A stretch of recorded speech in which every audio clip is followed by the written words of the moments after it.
Welcome to Spotlight on Migraine, hosted by the Association of Migraine Disorders. Join us for fresh perspectives by medical experts and advocates as we explore the spectrum of migraine and dig deeper into this complex disease.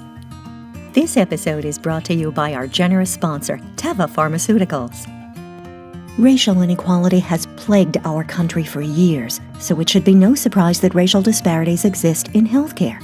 We all need to be part of addressing these disparities. In this episode, our guests present actionable steps we can take to identify and eliminate biases, including our own.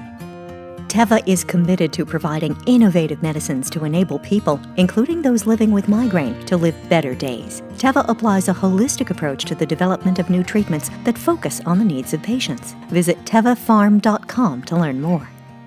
Hello and welcome to Spotlight on Migraine. I'm your host, Molly O'Brien. Today we're addressing racial disparities within our healthcare system. I'd like to introduce both of our guests, Dr. Amaal Starling. She's a doctor, a professor, and a migraine advocate. Also joining us is migraine patient and advocate Jaime Sanders, but you might know her a little better as the award-winning Migraine Diva. Thank you both so much for joining us today. Thank you so much for having us on. Thank you. We're glad you're here. So let's talk about the big picture overall. What are some signs of racial disparities within our healthcare system? You know, I think when you're looking at the big picture overall, the big thing that we see is that we do have differences in health outcomes.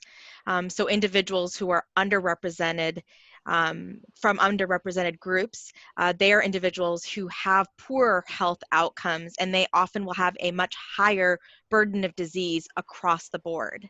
So that really is the big picture. And then you have to dive in as to why these things exist, ends up uncovering a lot of things that we can make adjustments to alleviate some of these healthcare disparities that are there.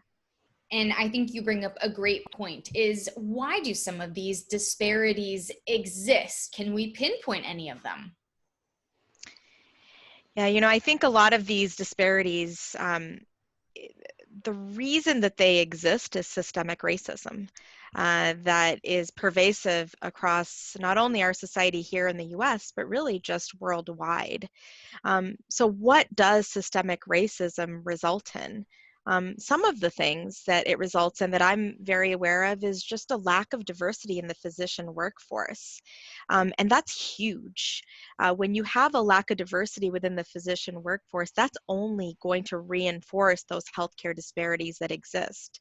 The racial stereotypes and just really racism specifically as a risk factor for disease are things that are going to expand those healthcare disparities.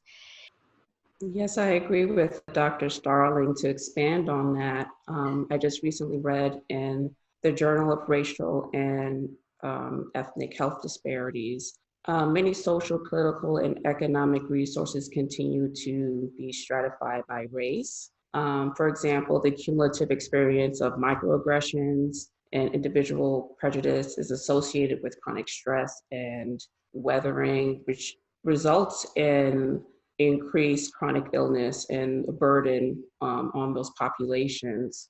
And racism is encoded in institutions from, for example, policing to schools and banking, residential locations, and a host of place-based determinants of health that predispose individuals to illness. So, you know, this is a huge framework that has been constructed over centuries that needs to be broken down. So it's going to take quite a bit of work to do that. And many states, many governments have identified racism as a public health crisis. So tackling that could be possibly the first step. I want to talk a little bit more about what these sources are of racial disparities within healthcare. You know, I think that's a really interesting question that I have learned a little bit more about in the last several months. I used to think that one of the biggest sources is access to care.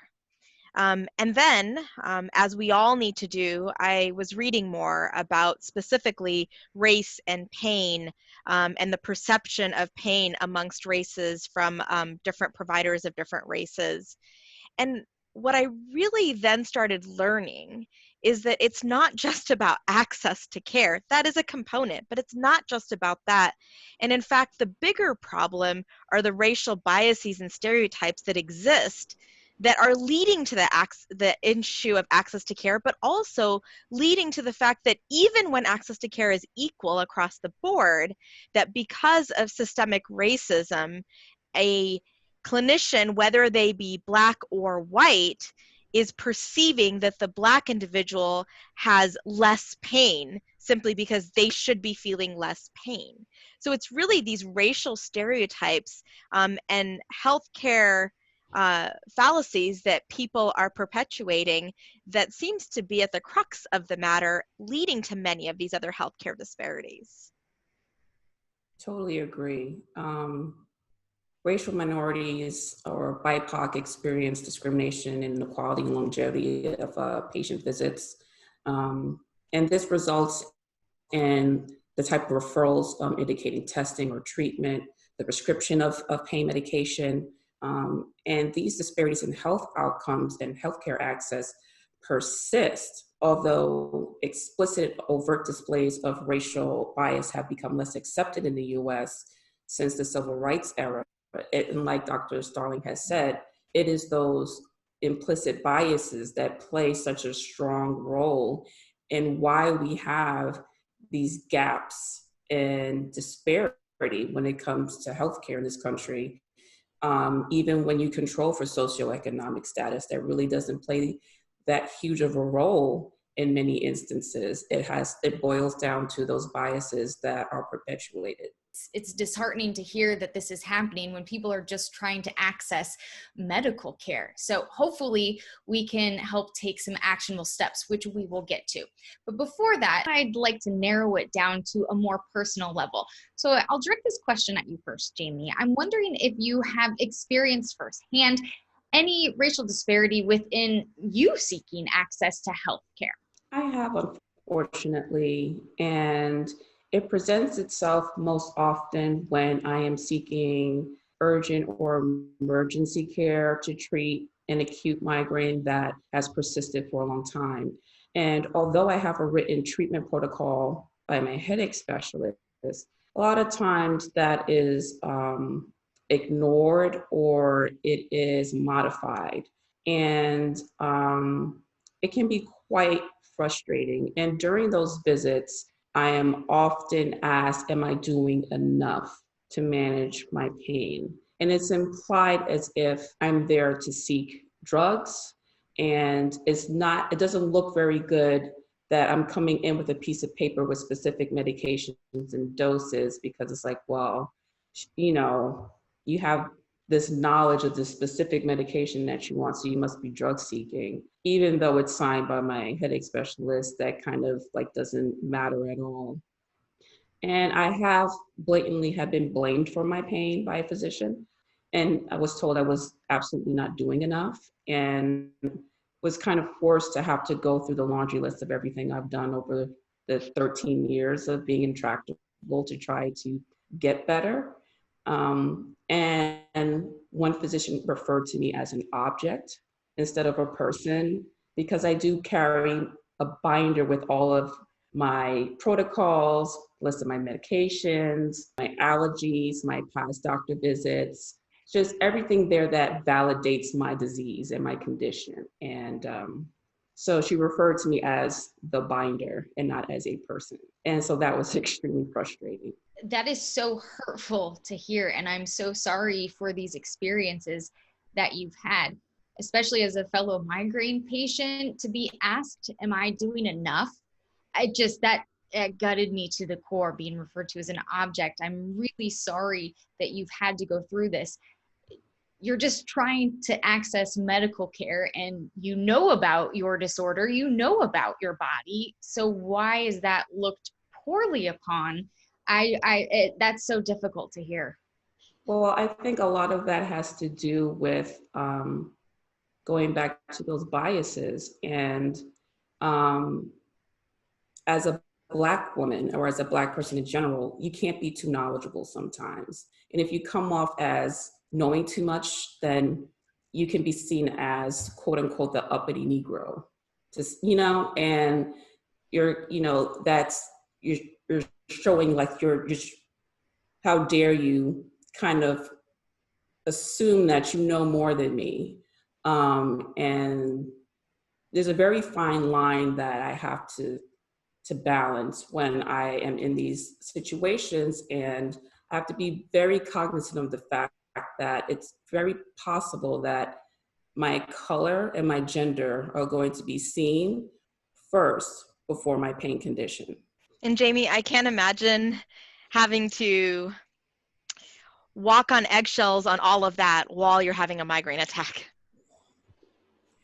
Yes, it happens every single time, and it doesn't get any easier. It creates a lot of anxiety. And honestly, I wind up kind of suffering at home because it's not worth it, because I don't know what physician is going to walk through that door.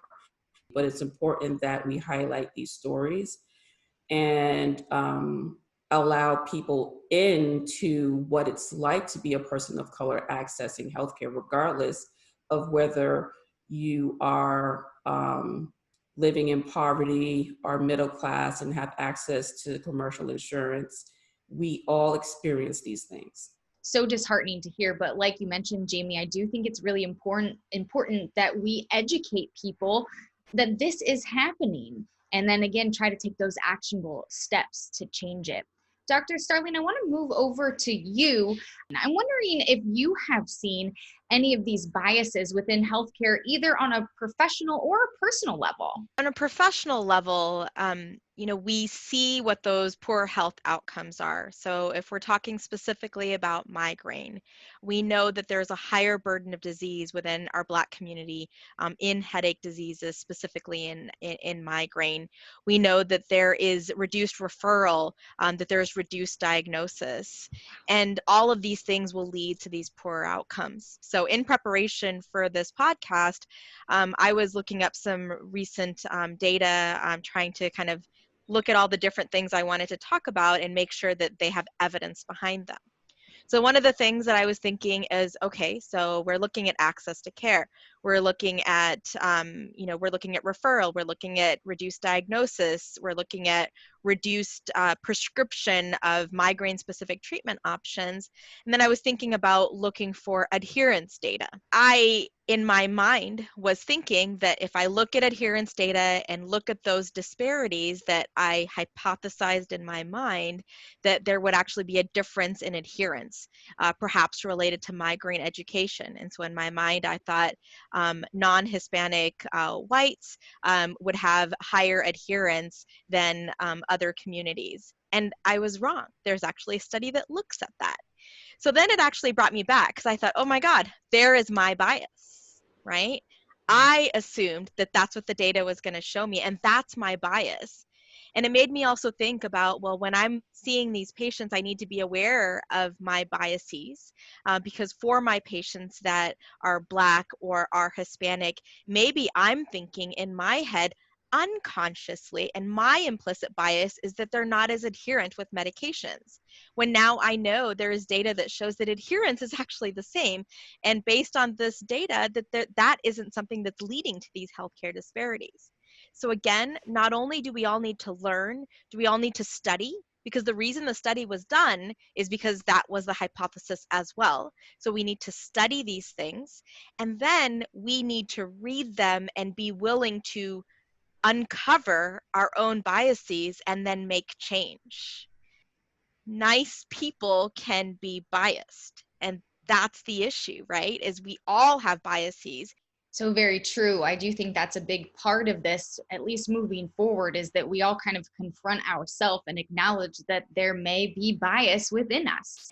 So Dr. Starling, you had mentioned that you looked at some studies, you looked at research, and racial disparities within our healthcare system is not a new topic. In fact, there have been multiple studies on this issue and relating issues for decades. So I'm wondering your thoughts on if we might be coming to a turning point on how we can improve our healthcare system. And your thoughts are on the fact that we have this data in our hands and we have had it for quite some time. Yeah, so I do think that we could be at a turning point, but for us to truly be at a turning point, we cannot let the momentum slow down. What we can all do is we can all listen, we can all learn, and we need to do our own self-education for this. An interesting and probably irritating phenomena that maybe Jaime, you can attest to, is that right now with all the focus on healthcare disparities and systemic racism, a trigger effect that we are all doing is running off to our Black friends and our Black coworkers and saying, what can we do? What do you need us to do? How can we help? And I compare that to, I'm a physician, I'm a headache specialist. When I'm treating migraine, I don't go up to my patient with migraine and say, what can I do? How can I help you? No, I went to medical school and I went to neurology residency and I went to headache fellowship and I read the headache journal and cephalalgia every single month when it comes out. I'm doing research on my own. I'm doing all these things to learn about the disease of migraine so that when that patient with migraine comes to me, I can treat them. I can diagnose them. I can make recommendations to them. I'm not going directly to them and saying, how do I help you? And so I think that's an interesting analogy, that we shouldn't just be running off to people who are from underrepresented groups and saying, okay, hey, victim, how can I help you? But we actually need to educate ourselves, and we need to learn ourselves through all the different resources that are available, and read and listen to podcasts and go to lectures and educate ourselves so that we can figure out how we can address systemic racism. So I think that's one thing. Now, the second thing that I would say too is you take what you learn, and I'm not going to take what I learned there and say, okay, well, I'm going to figure out how to address health economics, because there's a huge disparity there amongst races. That's not my area of expertise. But my area of expertise is, I'm a physician. I'm a assistant associate program director for a fellowship. I'm a transitional year program director, all in medicine, and I can make change within my area of expertise, right? So for me, I have access to a physician workforce and being able to increase diversity within the physician workforce. So I'm going to work on that. I'm going to work on making sure I support, mentor, sponsor individuals that are from underrepresented groups, because that's in my wheelhouse and I can do that well. So that's in my wheelhouse, and that's what will actually advance these issues. I can do and participate in research and write manuscripts in headache medicine that is associated with racial disparities. I can make sure that the clinical trials that I'm doing, that I have, making sure that I have inclusion and exclusion criteria that ensures that we are recruiting individuals from diverse backgrounds. These are all things that are in my wheelhouse that I can do. Jaime, I'm curious your thoughts on the analogy that Dr. Starling provided. And do you think it's a bad thing for people to ask other people what they can do to help? I think her analogy was spot on. And yes, I can attest that I'm getting fielded with a lot of what can I do? How can I help? And I don't mind that, but I also am very vocal in saying, don't rely on the few people of color in your circle to guide you through this process. It's really up to you to do the work and educate yourself, because we didn't create this issue, so therefore we are not in the position to fix it. And that's not fair for us to have to feel that burden. And I know my colleagues are coming from a very well-intended place, and I'm okay with that, but they also need to understand it's very draining on us, because we're already dealing with having to live in this skin 24/7, and we don't want to feel responsible for having to make sure that you become better at not being biased. because that's not my responsibility. Mhm. What I can do is support you and guide you towards things that I think will help you become more educated. I think you hit the nail on the head there, Jaime, saying that shouldn't be my burden and it's not your responsibility to fix it. We all need to have this internal quest to try to make it better. So I want to ask you, we have talked about some actionable steps that people can take. So let's start off with talking big picture and then small picture. I'll leave it up to either of you to answer this. What other steps can we take to help end racial disparities within healthcare? Learn that people of different backgrounds and ethnicities speak differently about their experiences and honor that. Really listen to what someone is saying to you. And especially when we are speaking about migraine and pain conditions, because we rely on symptoms and not signs and diagnostic tests and laboratory tests and things like that to determine the validity or the existence of these diseases. It makes it a lot easier to dismiss somebody's experience or pain if you're having these unconscious biases play a role. And we just need to be more open-minded. And that physician-patient communication is key.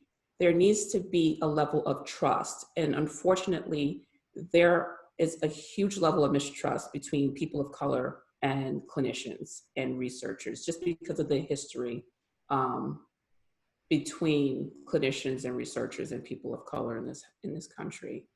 So true. And Dr. Starling, I'm curious your thoughts on something that Jaime said.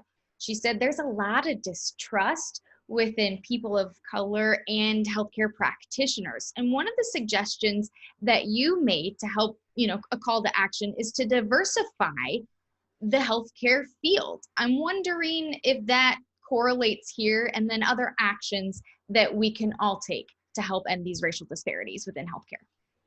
For sure. It definitely does.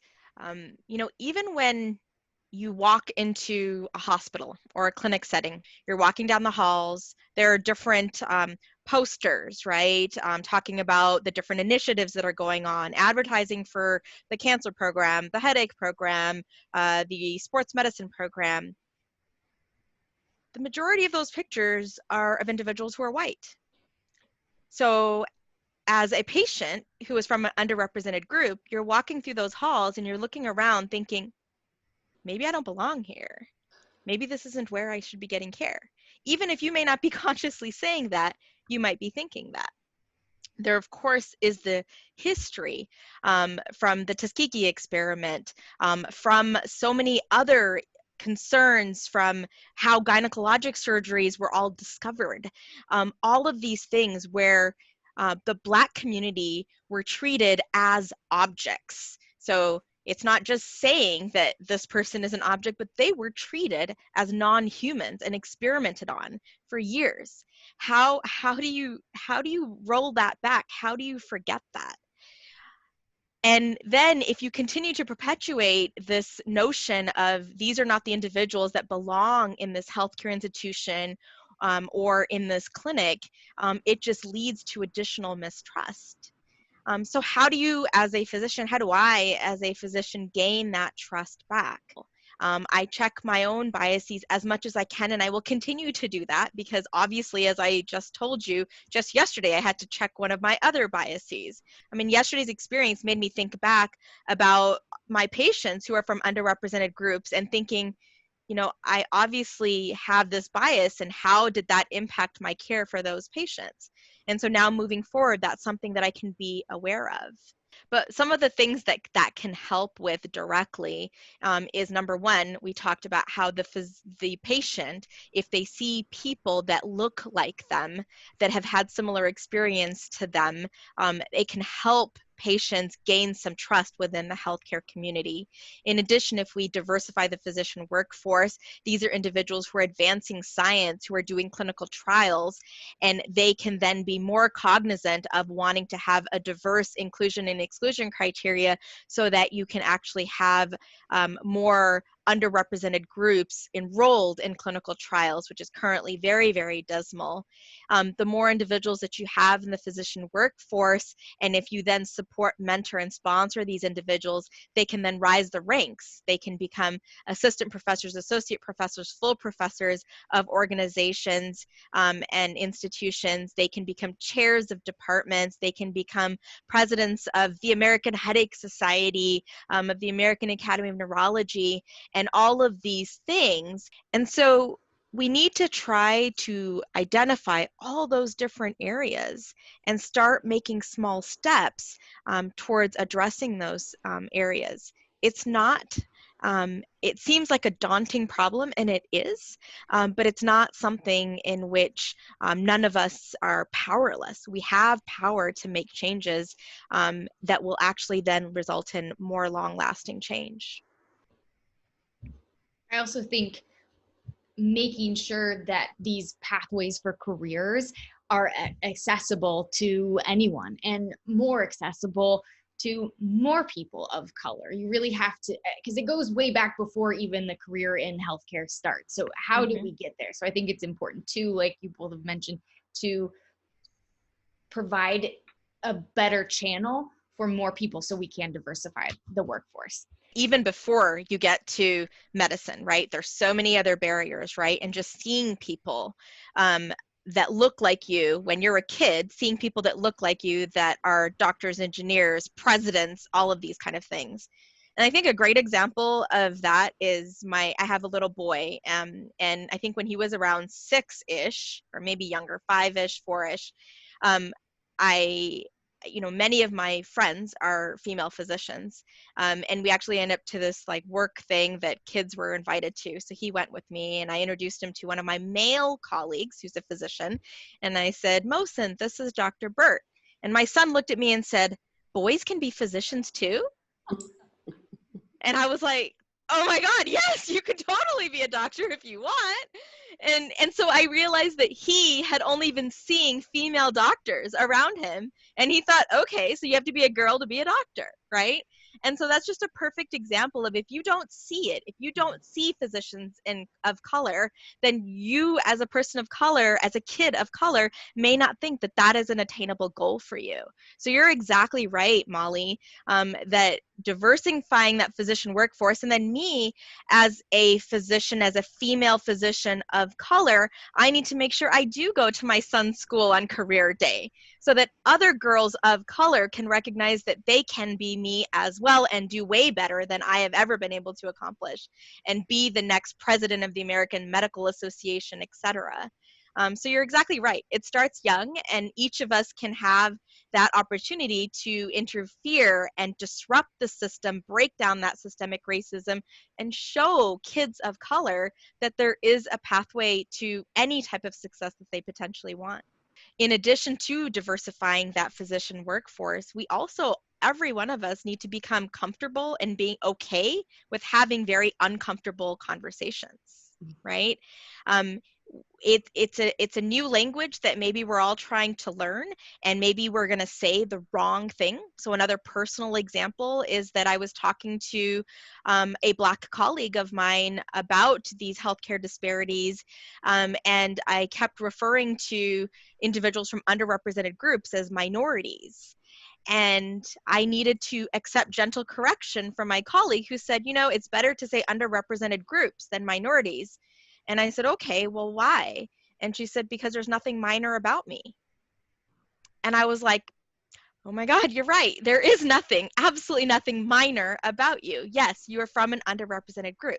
So let's become okay with having uncomfortable conversations. Let's accept gentle correction.